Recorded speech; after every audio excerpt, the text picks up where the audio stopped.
Redes para iniciantes, características de rede. Então nós vamos ver aqui o que constitui como características de rede, pensando do ponto de vista de funcionamento, né, e principalmente de desempenho.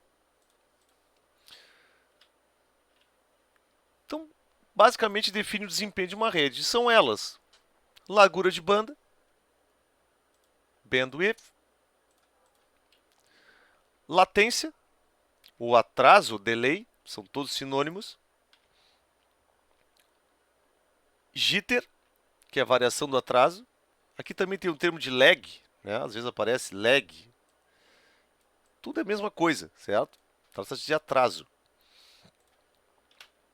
E perdas de pacotes. Então, essas características principais aí na área de redes é que vão definir se uma transmissão, uma troca de dados aconteceu dentro do esperado de desempenho.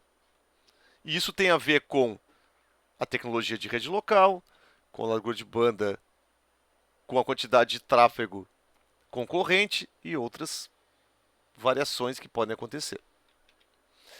Bom, então vou passar cada uma delas aqui com as principais características, né, como são as principais características de rede.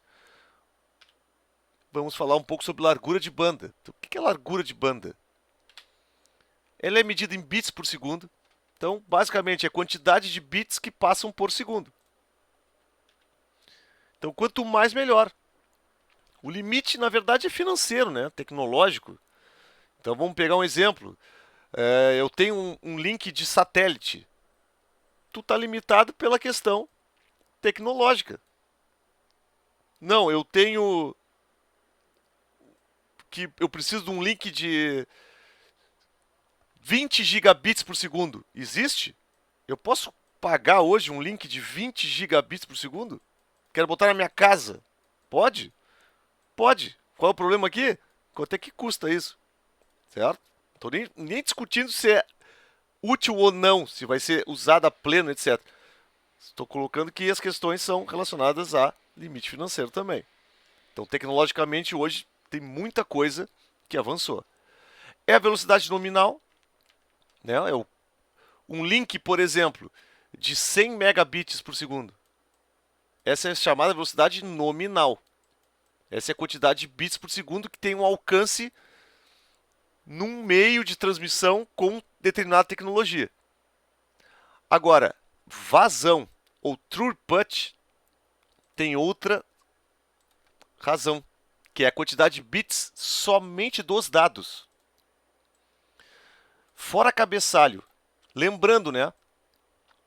Um pacote tem parte de cabeçalho, parte de dados.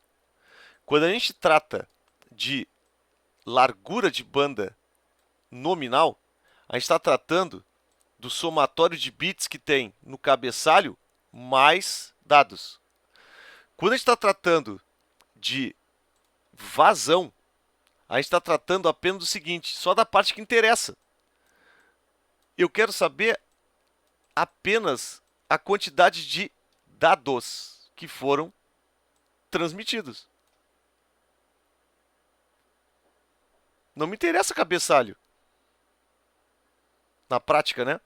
Uma aplicação troca dados. Eu quero saber quanto de dados eu consigo trocar. Isso é a vazão.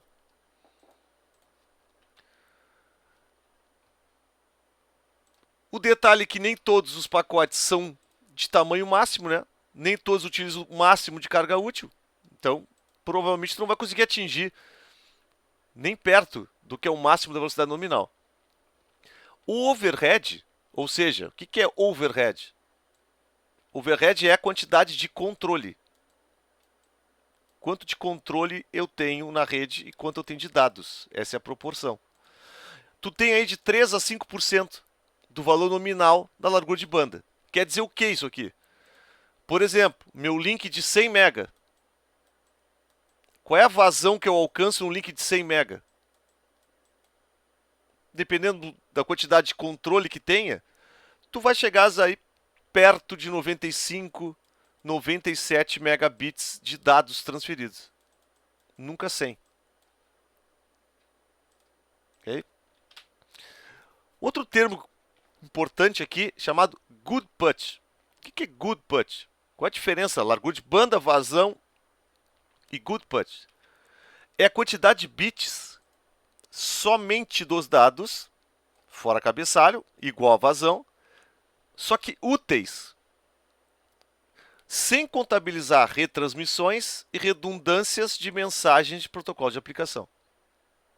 Então, exemplo, enviei um pacote.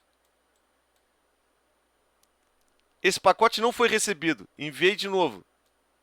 Esse foi recebido. Na vazão, somos 2. No good put, só soma esse aqui. Esse aqui não, somente o que foi trafegado e chegou no destino, não teve retransmissão. Esse é o good put. Aqui tem um exemplo, nesse link, vou botar um resumo aqui, de um enlace gigabit usando jumbo frames. O que são jumbo frames? São pacotes que têm uma capacidade maior de dados. Numa rede de Ethernet são 1518 com algumas variações. O jumbo frame chega a 9K. 9K bytes. Então tu tem uma quantidade maior de área de dados. Usando TCP, que envolve os cabeçalhos também. Vai se ter por volta aí de 987 megabits por segundo. Seria o máximo que conseguirias usando o jumbo frame com um enlace gigabit. Isso aqui é vazão, certo?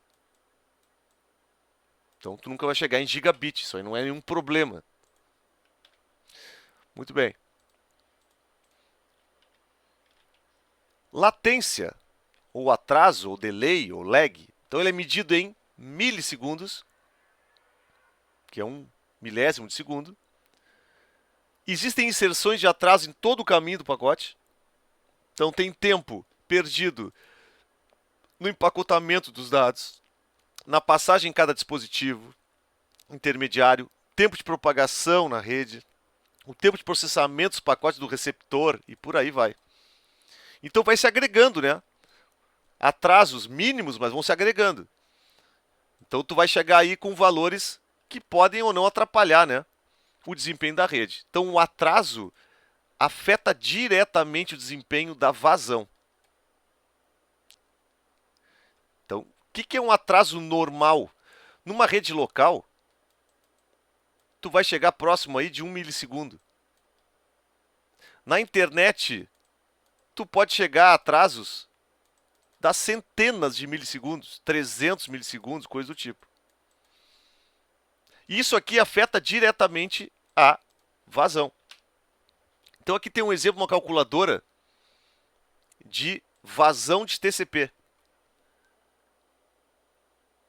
Então a gente consegue variar os valores aqui de atraso e a gente consegue ter resultados. Então olha só que interessante. Vejam, aqui o link nominal continua a mesma coisa. Certo? Continua a mesma coisa. Então tu tens aqui esse produto, né, largura de banda e atraso, mais o tamanho de buffer também, certo? Que é o tamanho de quanto consegue colocar em rede de pacotes, tá? Mas não vem o caso aqui agora. Conseguiria algo em torno de 524 megabits por segundo com um tamanho de janela 64K, tendo um atraso de 1 milissegundo, ok? Agora, se o atraso passar a 80 milissegundos, tu vai chegar no máximo com uma vazão de 6,55 mega. Então vejam o estrago que faz o atraso para a vazão, certo? Muito bem. Então esse link aqui, vocês podem fazer suas experiências, está disponível nesse endereço. Isso é sobre atraso. Sobre jitter, que é a variação do atraso, também é medido em milissegundos. é a variação do atraso. Por que que isso acontece, né? Devido a congestionamento em tempos, né, na fila dos roteadores. São variáveis imprevisíveis na internet pública. Isso afeta diretamente aplicações que tratam em tempo real, né? Streaming de vídeo, de áudio, VoIP. Então, existem técnicas para diminuir esse problema, né? Que são o uso de buffers. Então, normalmente tráfego concorrente vai acontecer variações, porque hora tu vai ter tráfego, hora tu não vai ter. E esse tempo que tu fica num equipamento intermediário vai variar. Perdas de pacotes. Então é medido em porcentagem do total de pacotes. Podem ser causados por congestionamento, meios físicos defeituosos, dispositivos com problemas, interferências. Em redes locais cabeadas, em condições normais, as perdas são raríssimas, certo? Isso não é comum acontecer. Agora, em rede sem fio, é comum algo em torno de 5% de perdas. Em enlaces de rádio, né, é comum ter perdas. Isso é comum. Aí tem formas de perdas também, né, que isso aqui é importante. Então tem perdas enrajadas, ou seja, vários pacotes em sequência, ou perdas intercaladas. Então esses 5% aqui tem que se avaliar esse tipo de perda. Então não é uma perda linear 5%, ela pode acontecer no início de uma troca de dados, pode ser no meio, pode ser intercalada, pacotes perdidos, né? Normalmente os protocolos como o TCP conseguem resolver esse caso aqui com retransmissões, né? Mas quando for um nível muito alto de perdas, com certeza o desempenho vai ser péssimo na rede, né? Já o protocolo UDP não trata, né, essas perdas, então fica a cargo do protocolo de aplicação fazer isso. Então, pessoal, em geral, assim, essas características foram comentadas aqui, são as principais em rede, são as principais medidas que devem ser avaliadas, analisadas para avaliar desempenho de uma aplicação em rede, de uma troca de dados em rede.